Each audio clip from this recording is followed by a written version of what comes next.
प्यारे बच्चे सत श्री अकाल। तो अज मैं साਰਿਆਂ ਨੂੰ कराउण जा रहा मॉडल प्रश्न पत्र गणित टर्म 2 का। यह पंजाबी विच है, मैथ दे जमात है 8वीं। कुल अंक हैं 40, समा है 2 घंटे। जरूरी नोट हैं, सारे प्रश्न जरूरी हैं।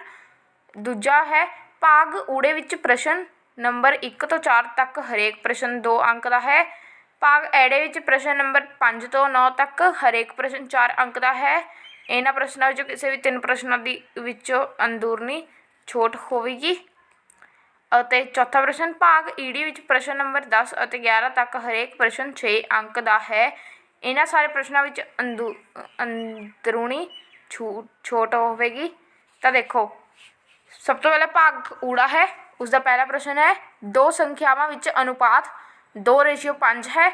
जेकर उन्हां विच अंतर 66 है तो संख्यावां पता करो। तो यही प्रश्न है जो मैंने रीड किया है। मन लो संख्यावां हैं 2x और 5x। तो 5x विचों जो आप 2x कटांगे तो 66 आ जाएगा। यानी 5x विचों 2x कटे तो 3x 66 के इक्वल होगा। तो x किस दे इक्वल हो जाएगा 66/3 जो कि आ जाएगा 22। तो 5x किस दे इक्वल आ जाएगा 5 × 22 जो कि आ जाएगा 110। तो 2x किस दे इक्वल आ जाएगा 2 × 22 जो कि आ जाएगा 44। तो इसका उत्तर है 5x है 110, यानी 5:2 है 110:44। दूजा प्रश्न एक थैले विच 4 लाल गेंदा और 2 पीलियां गेंदा ते थैले के अंदर बिना देखे एक गेंद कड्डो। एक लाल गेंद प्राप्त करने की संभावना पता करो।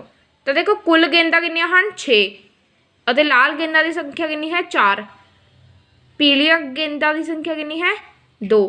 तो देखो लाल गेंद की संभावना हो जाएगी 4/6, यानी 6 के 4 ਅਤੇ जो कि जो आप इसमें कट करांगे तो वह आ जाएगा 2/3। जे किसी 3 बॉलों में 2 नूं देखा जाएगा तो वह लाल होणगियां। तो हुण आपां करदे हां अगला प्रश्न। तीजा प्रश्न एक इस तरह के घन की भुजा पता करो जिसकी कुल सतह का खेत्रफल 66 सेंटीमीटर की स्क्वेयर है। तो देखो कुल सतह का खेत्रफल कितना है 6 × A, यानी 6 × साइड्स यानी एज। तो 6 × A किस इक्वल है 66 सेंटीमीटर की स्क्वेयर। तो ए किस इक्वल है 66/6 जो कि आ जाएगा 11 सेंटीमीटर की स्क्वेयर। तो यह है अपना एक एज। चौथा प्रश्न किसी सॉफ्ट ड्रिंक फैक्ट्री विच एक मशीन 840 बोतलां 6 घंटे विच भरती है। वह मशीन 5 घंटे विच कितनियां बोतलां भरेगी। तो 6 घंटे विच बोतलां भरियां 840, 1 घंटे विच बोतलां 840/6 जो कि आ जाएगा 140। तो 5 घंटे में बोतलें कितनी हो जाएगी 140 × 5 जो कि आ जाएगा 700 बोतल। तो हुण आपां करदे हां पंजवां प्रश्न। पंजवां प्रश्न है समीकरण 3y + 4/2 - 6y = -2/5 नूं हल करो।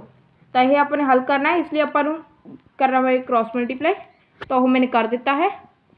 हुण देखो की इसके इक्वल हो जाएगा 15y + 20 इक्वल हो जाएगा -4 + 12y दे। 15y - 12y अपने इंटरचेंज कर दो दोनों, -4 - 20 आ जाएगा। तो 3y = -24। तो y किस इक्वल हो जाएगा -24/3 जो कि आ जाएगा -8। तो y आ जाएगा -8 के इक्वल। तो हुण आपां करदे हां अगला प्रश्न। तो इस तो बाद एक प्रश्न दिता गया जिसका नंबर नहीं दस्या गया कि उसका कितना नंबर है, बस एवं ही प्रश्न लिखा हो। उस तो बाद नंबर 6 आएगा, यानी 5 तो बाद एक होर प्रश्न है, उस तो बाद 6वां प्रश्न। तो 5 तो बाद जो प्रश्न है वह है अर्जन की उम्र शेरिया की उम्र तो दुगनी है। 5 साल पहला उसकी उम्र शेरिया की उम्र की 3 गुणा सी। तो दोनों की उम्र पता करो। शेरिया की उम्र कितनी है x, अर्जुन की उम्र है 2x। तो अकॉर्डिंग टू क्वेश्चन 5 साल पहला 2x - 5 इक्वल सी, यानी 2x - 5 जो आप करते हैं तो 3x। शेरिया की उम्र x - 5। तो आप की करना है 2x - 5 × 3 × x - 5। तो 2x - 5 = 3x - 15। तो 2x - 3x -15 + 5 -x = -10 कट जाएंगे, x आ जाएगा 10। शेरिया की उम्र है 10 साल और अर्जुन की उम्र है 2x यानी 20 साल। तो हुण आपां करदे हां अगला प्रश्न। अगला प्रश्न है एक चतुर्भुज की रचना करो जिसते विकर्णा की लंबाई 5.2 ਸੈਂਟੀਮੀਟਰ ਅਤੇ 6.4 ਸੈਂਟੀਮੀਟਰ ਹੋਵੇ।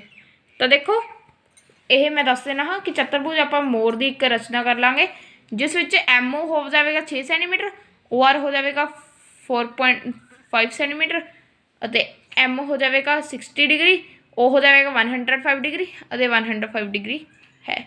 ਤਾਂ ਹੁਣ ਆਪਾਂ ਕਰਦੇ ਹਾਂ 7ਵਾਂ ਪ੍ਰਸ਼ਨ। 7ਵਾਂ ਪ੍ਰਸ਼ਨ, ਕਿਸੇ ਬਹੁਫਲਕ ਦੇ 6 ਸਿਖਰ ਅਤੇ 12 ਕਿਨਾਰੇ ਹਨ। ਇਸ ਬਹੁਫਲਕ ਦੇ ਫਲਕ ਪਤਾ ਕਰੋ। ਫਲਕ ਪਲਸ ਸਿਖਰ ਮਾਈਨਸ ਕਿਨਾਰਾ ਕਿਸ ਇਕੁਅਲ ਹੋ ਜਾਏਗਾ 2 ਦੇ, ਤਾਂ ਫਲਕ ਇਜ਼ ਇਕੁਅਲ ਟੂ 2 ਮਾਈਨਸ ਸਿਖਰ ਪਲਸ ਕਿਨਾਰਾ। ਫਲਕ ਆ ਜਾਵੇਗਾ 2 ਮਾਈਨਸ 6 ਪਲਸ 12, ਫਲਕ ਆ ਜਾਵੇਗਾ 8। ਅੱਗੇ 8ਵਾਂ ਪ੍ਰਸ਼ਨ, ਇੱਕ ਹੋਸਟਲ ਦੇ 100 ਵਿਦਿਆਰਥੀ ਹਨ। ਉਹਨਾਂ ਦੇ ਭੋਜਨ ਦੀ ਸਮੱਗਰੀ 20 ਦਿਨ ਲਈ ਕਾਫੀ ਹੈ।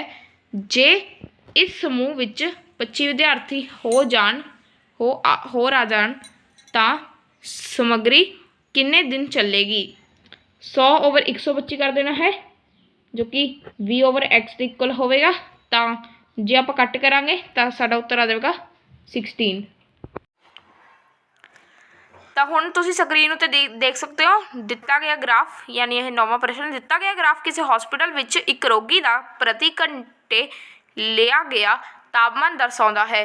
ਤਾਂ ਹੇਠ ਲਿਖੇ ਪ੍ਰਸ਼ਨਾਂ ਦੇ ਉੱਤਰ ਦਿਓ। ਤਾਂ ਦੇਖੋ ਮੈਂ ਹੁਣ ਇਹ ਸਾਰੇ ਪ੍ਰਸ਼ਨ ਇੱਥੇ ਰੀਡ ਕਰ ਦੇਣਾ, ਉੱਤਰ ਮੈਂ ਆਪਣੀ ਕਾਪੀ ਦੇ ਉੱਤੇ ਦੱਸ ਦੂੰਗਾ ਤੁਹਾਨੂੰ। ਪਹਿਲਾ ਹੈ ਦੁਪਹਿਰ 1 ਵਜੇ ਰੋਗੀ ਦਾ ਤਾਪਮਾਨ ਕੀ ਸੀ। ਦੂਜਾ ਹੈ ਰੋਗੀ ਦਾ ਤਾਪਮਾਨ 38.5 ਡਿਗਰੀ ਸੈਲਸੀਅਸ ਕਦੋਂ ਸੀ। ਤੀਜਾ ਹੈ ਇਸ ਪੂਰੇ ਅੰਤਰਾਲ ਵਿੱਚ ਰੋਗੀ ਦਾ ਤਾਪਮਾਨ ਦੇ ਵਾਰ ਇੱਕ ਸਮਾਨ ਹੀ ਸੀ। ਇਸ ਦੋ ਸਮੇਂ ਕਿਹੜੇ ਸਨ। ਤਾਂ ਚੌਥਾ 1:30 ਵਜੇ ਰੋਗੀ ਦਾ ਤਾਪਮਾਨ ਕੀ ਸੀ। ਤਾਂ ਦੇਖੋ ਤੁਸੀਂ ਇਸ ਬਾਰ ਗ੍ਰਾਫ ਨੂੰ ਵੀ ਧਿਆਨ ਦੇ ਨਾਲ ਦੇਖ ਲਵੋ। ਤਾਂ ਹੁਣ ਮੈਂ ਦੱਸਦਾ ਹਾਂ ਇਸ ਦੇ ਉੱਤਰ। ਤਾਂ 9ਵੇਂ ਪ੍ਰਸ਼ਨ ਦਾ ਪਹਿਲਾ ਪਾਠ ਹੈ ਦੁਪਹਿਰ 1 ਵਜੇ ਰੋਗੀ ਦਾ ਤਾਪਮਾਨ ਸੀ 36.5 ਅਤੇ ਉਸ ਤੋਂ ਦੂਜਾ ਪ੍ਰਸ਼ਨ ਹੈ ਰੋਗੀ ਦਾ ਤਾਪਮਾਨ 38.5 ਡਿਗਰੀ ਸੈਲਸੀਅਸ ਕਦੋਂ ਸੀ। 12 ਵਜੇ। ਇਸ ਪੂਰੇ ਅੰਤਰਾਲ ਵਿੱਚ ਰੋਗੀ ਦਾ ਤਾਪਮਾਨ 2 ਵਾਰ ਸਮਾਨ ਹੀ ਸੀ। ਇਸ ਦੇ ਸਮੇਂ ਕਿਹੜੇ 2 ਸਨ। ਤਾਂ ਇਸ ਦਾ ਉੱਤਰ ਹੈ 1 ਅਤੇ 2 ਵਜੇ। ਚੌਥਾ ਪ੍ਰਸ਼ਨ 1:30 ਵਜੇ ਰੋਗੀ ਦਾ ਤਾਪਮਾਨ ਕਿੰਨਾ ਸੀ। ਤਾਂ ਇਸ ਦਾ ਉੱਤਰ 36.5 ਡਿਗਰੀ। ਅੱਗੇ ਹੈ 10ਵਾਂ ਪ੍ਰਸ਼ਨ। ਇਹ ਭਾਗ ਈਡੀ ਵਿੱਚੋਂ ਹੈ। ਤਾਂ ਕਿਸੇ ਡਿਪਾਰਟਮੈਂਟਲ ਸਟੋਰ ਤੇ ਖਰੀਦਦਾਰੀ ਕਰਨ ਆਏ ਵਿਅਕਤੀਆਂ ਨੂੰ ਇਸ ਪ੍ਰਕਾਰ ਅੰਕਿਤ ਕੀਤਾ ਜਾ ਸਕਦਾ ਹੈ। ਪੁਰਸ਼ M ਹੈ, ਔਰਤ W, ਲੜਕਾ B ਅਤੇ ਲੜਕੀ G। ਹੇਠ ਲਿਖੀ ਸੂਚੀ ਉਹਨਾਂ ਖਰੀਦਦਾਰਾਂ ਨੂੰ ਦਰਸਾਉਂਦੀ ਹੈ ਜੋ ਸਵੇਰ ਦੇ ਸਮੇਂ ਵਿੱਚ ਆਏ ਸਨ। ਤਾਂ ਉਹ ਤੁਸੀਂ ਇਹ ਸੂਚੀ ਦੇਖ ਸਕਦੇ ਹੋ। ਮਿਲਾਨ ਚਿੰਨ੍ਹਾਂ ਦੀ ਵਰਤੋਂ ਕਰਦੇ ਹੋਏ ਇੱਕ ਵਾਰਤਾ ਵੰਡ ਸਾਰਣੀ ਬਣਾਓ। ਤਾਂ ਉਹ ਆਪਾਂ ਬਣਾ ਦੇਵਾਂਗੇ। ਜਾਂ ਇਸ ਦੀ ਜਗ੍ਹਾ ਤੋਂ ਆਪਾਂ ਇੱਕ ਹੋਰ ਪ੍ਰਸ਼ਨ ਕਰ ਸਕਦੇ ਜੋ ਕਿ ਹੈ ਨੀਚੇ। ਇੱਕ ਖਾਸ ਦਿਨ ਵਿੱਚ ਇੱਕ ਬੇਕਰੀ ਦੀ ਦੁਕਾਨ ਵਿੱਚ ਹੋਈ ਵੱਖ-ਵੱਖ ਵਸਤੂਆਂ ਦੀ ਵਿਕਰੀ ਰੁਪਈਆਂ ਵਿੱਚ। ਤਾਂ ਹੇਠ ਲਿਖੀ ਦਿੱਤੀ ਗਈ ਹੈ। ਤਾਂ ਦੇਖੋ ਮੈਂ ਦੱਸਦਾ ਹਾਂ ਕਿ ਮੈਂ ਦੋਨੋਂ ਹੀ ਤੁਹਾਨੂੰ ਕਰਕੇ ਦਿਖਾ ਦਿੰਦਾ ਹਾਂ। ਤਾਂ ਚਲੋ ਆਪਾਂ ਸ਼ੁਰੂ ਕਰਦੇ ਹਾਂ। ਸਭ ਤੋਂ ਪਹਿਲਾਂ ਆਪਾਂ ਟੈਲੀਮਾਰਕਸ ਵਾਲਾ ਜੋ ਟੇਬਲ ਹੈ ਉਹ ਬਣਾਵਾਂਗੇ। ਇੱਕ ਆਪਾਂ ਨੇ ਲਿਖ ਲੈਣਾ ਖਰੀਦਦਾਰ, ਇੱਕ ਲਿਖ ਲੈਣਾ ਹੈ ਟੈਲੀਮਾਰਕਸ ਅਤੇ ਇੱਕ ਲਿਖ ਲੈਣਾ ਹੈ ਸੰਖਿਆ। ਟੈਲੀਮਾਰਕਸ ਵਿੱਚ E ਦੀ ਜਗ੍ਹਾ 'ਤੇ A ਆਵੇਗਾ। ਤਾਂ ਖਰੀਦਦਾਰ WMBG ਬਸ ਇਹ 3 ਹਨ। ਇਹ 4 ਲਿਖ ਦੇਣੇ ਹਨ। ਸੰਖਿਆ 28, 15, 5, 12। ਤਾਂ ਆਪਾਂ ਨੇ ਇਹਨਾਂ ਦੇ ਟੈਲੀਮਾਰਕਸ ਲਗਾ ਦੇਣੇ ਹਨ। ਜਾਂ ਆਪਾਂ ਇਸ ਜਗ੍ਹਾ 'ਤੇ ਇੱਕ ਪਾਈ ਚਾਰਟ ਬਣਾ ਸਕਦੇ ਹਾਂ ਜੋ ਕਿ ਮੈਂ ਇੱਥੇ ਤੁਸੀਂ ਸਾਰਿਆਂ ਨੂੰ ਦੱਸਦਾ ਹਾਂ। ਤਾਂ ਪਾਈ ਚਾਰਟ ਬਣਾਉਣ ਵਾਸਤੇ ਦੇਖੋ ਕੀ ਹੈ ਇੱਥੇ ਕਿ ਆਪਾਂ ਨੂੰ ਚਾਹੀਦਾ 360 ਡਿਗਰੀ ਦਾ ਐਂਗਲ ਦੇ ਹਿਸਾਬ ਦੇ ਨਾਲ। ਅਤੇ ਇੱਥੇ 720 ਰੁਪੀਜ਼ ਨੇ ਟੋਟਲ ਜੋ ਵਿਕਰੀ ਹੋਈ ਹੈ। ਤਾਂ ਆਪਾਂ ਇਹ ਸਮਝ ਸਕਦੇ ਹਾਂ ਕਿ ਜੋ 720 ਰੁਪੀਜ਼ ਹਨ ਉਹ ਉਸਦਾ ਅੱਧਾ 360 ਰੁਪੀਜ਼ ਹਨ। ਤਾਂ ਆਪਾਂ ਹਰ ਇੱਕ ਸੰਖਿਆ ਨੂੰ ਅੱਧਾ ਕਰ ਦੇਣਾ ਹੈ। ਜਿਵੇਂ 320 ਦਾ ਅੱਧਾ 160 ਡਿਗਰੀ, ਇਹ ਐਂਗਲ ਹੋਊਗਾ 320 ਰੁਪਏ ਦਾ। 80 ਇਸਦਾ ਕੀ ਆ ਜਾਵੇਗਾ 40 ਡਿਗਰੀ ਦਾ। 160 ਦਾ 80, 120 ਦਾ 60 ਡਿਗਰੀ, 40 ਦਾ 20 ਡਿਗਰੀ। ਤਾਂ ਇਹ ਮੈंने ਇੱਕ ਰਫ ਫਿਗਰ ਬਣਾ ਦਿੱਤਾ ਹੈ। ਤੁਸੀਂ ਇਸ ਨੂੰ ਕੰਪਸਿਸ ਅਤੇ ਜੋ D ਹੋਵੇਗੀ ਉਸ ਦੇ ਨਾਲ ਬਣਾ ਸਕਦੇ ਹੋ ਪੂਰਾ ਕਰੈਕਟ। ਤਾਂ ਹੁਣ ਆਪਾਂ ਕਰਦੇ ਹਾਂ 11ਵਾਂ ਪ੍ਰਸ਼ਨ। ਬਗੀਚੇ ਦੇ ਘਰ ਦਾ ਖੇਤਰਫਲ। ਬਗੀਚੇ ਅਤੇ ਘਰ ਦਾ ਖੇਤਰਫਲ ਦੋਨਾਂ ਦਾ ਹੀ ਦੱਸਣਾ ਹੈ। ਤੁਸੀਂ ਇਹ ਫਿਗਰ ਦੇਖ ਸਕਦੇ ਹੋ। ਤਾਂ ਦੇਖੋ ਸਭ ਤੋਂ ਪਹਿਲਾਂ 25 ਸੈਂਟੀਮੀਟਰ ਇੰਟੂ 25 ਸੈਂਟੀਮੀਟਰ ਕਰ ਦਾਂਗੇ ਜੋ ਕਿ ਪੂਰੇ ਉਸਦਾ ਹੈ 625 ਸੈਂਟੀਮੀਟਰ ਆ ਜਾਵੇਗਾ। ਤਾਂ ਘਰ ਦਾ ਖੇਤਰਫਲ ਕਿੰਨਾ ਹੋ ਜਾਵੇਗਾ ਲੈਂਥ ਇੰਟੂ ਚੌੜਾਈ। ਜੋ ਕਿ ਆ ਜਾਵੇਗਾ 20 × 15 ਅਤੇ ਉਹ ਜਾਵੇਗਾ 300 ਸੈਂਟੀਮੀਟਰ ਦੀ ਸਕੁਅਰ। ਬਗੀਚੇ ਦਾ ਖੇਤਰਫਲ 625 - 300 ਸੈਂਟੀਮੀਟਰ ਜੋ ਕਿ ਆ ਜਾਵੇਗਾ 325 ਸੈਂਟੀਮੀਟਰ ਅਤੇ ਬਗੀਚੇ ਨੂੰ ਤਿਆਰ ਕਰਨ ਦਾ ਖਰਚਾ 55 × 325 ਯਾਨੀ ਕਿ ਸੀ ਕਿ 55 ਰੁਪਏ ਪਰ ਮੀਟਰ ਸੀ। ਤਾਂ ਆਪਾਂ ਨੇ ਉਹ ਪ੍ਰਸ਼ਨ ਦੇ ਵਿੱਚ, ਇੱਥੇ ਪ੍ਰਸ਼ਨ ਮੈਨੇ ਨਹੀਂ ਕਰਾਇਆ ਪਰ ਪ੍ਰਸ਼ਨ ਦੇ ਵਿੱਚ ਸੀ, ਤਾਂ ਇਹ ਆ ਜਾਵੇਗਾ 17,875 ਰੁਪਏ। ਤਾਂ ਦੇਖੋ ਇਹ ਸੀ ਇਹ ਪ੍ਰਸ਼ਨ ਸਰ ਦੋਨੋਂ। ਤਾਂ ਇਸ ਦੀ ਜਗ੍ਹਾ 'ਤੇ ਆਪਾਂ ਇੱਕ ਹੋਰ ਪ੍ਰਸ਼ਨ ਕਰ ਸਕਦੇ, ਉਹ ਵੀ ਮੈਂ ਤੁਹਾਨੂੰ ਕਰਕੇ ਦਿਖਾ ਦੇਣਾ। ਉੱਪਰਲਾ ਪ੍ਰਸ਼ਨ ਨਾਲ ਤੁਸੀਂ ਹੁਣ ਦੇਖ ਹੀ ਸਕਦੇ ਹੋ, ਨੀਚਲਾ ਪ੍ਰਸ਼ਨ ਪੜ੍ਹ ਕੇ ਸੁਣਾ ਦੇਣਾ। ਹਾਂ, ਕਿਸੇ ਭਵਨ ਦੇ ਫਰਸ਼ 'ਤੇ ਸਮਛੁੱਤਰ ਭੁਜ ਦੇ ਆਕਾਰ ਦੀਆਂ 3000 ਟਾਈਲਾਂ ਹਨ ਅਤੇ ਇਸ ਵਿੱਚ ਹਰੇਕ ਵਿਕਰਨ 45 ਸੈਂਟੀਮੀਟਰ ਅਤੇ 30 ਸੈਂਟੀਮੀਟਰ ਲੰਬਾਈ ਦੇ ਹਨ। 4 ਰੁਪਏ ਪ੍ਰਤੀ ਵਰਗ ਮੀਟਰ ਦੀ ਦਰ ਨਾਲ ਇਸ ਫਰਸ਼ ਨੂੰ ਪਾਲਿਸ਼ ਕਰਨ ਦਾ ਖਰਚ ਪਤਾ ਕਰੋ। ਸਮਝੌਤਰ ਭੁਜ ਦਾ ਖੇਤਰਫਲ 1/2 × ਵਿਕਰਟ ਜੋ ਕਿ ਆ ਜਾਵੇਗਾ 1/2 × 45 × 30 ਜੋ ਕਿ ਆ ਜਾਵੇਗਾ 675 ਸੈਂਟੀਮੀਟਰ ਦੀ ਸਕੁਅਰ। ਤਾਂ ਹੁਣ ਕੁੱਲ ਟਾਈਲਾਂ ਦਾ ਖੇਤਰਫਲ ਕਿੰਨਾ ਹੋ ਜਾਵੇਗਾ 3000 × 675 ਜੋ ਕਿ ਕਿੰਨਾ ਆ ਜਾਵੇਗਾ। ਤਾਂ ਦੇਖੋ ਉਸਦਾ ਜੋ ਉੱਤਰ ਜੋ ਮੈਂ ਹੁਣੀ ਬੋਲਿਆ ਸੀ 675 × 3000, ਤਾਂ ਜਾਂ ਤਾਂ ਤੁਸੀਂ ਇੱਥੇ ਉਸਦਾ ਉੱਤਰ ਲਿਖ ਸਕਦੇ ਹੋ।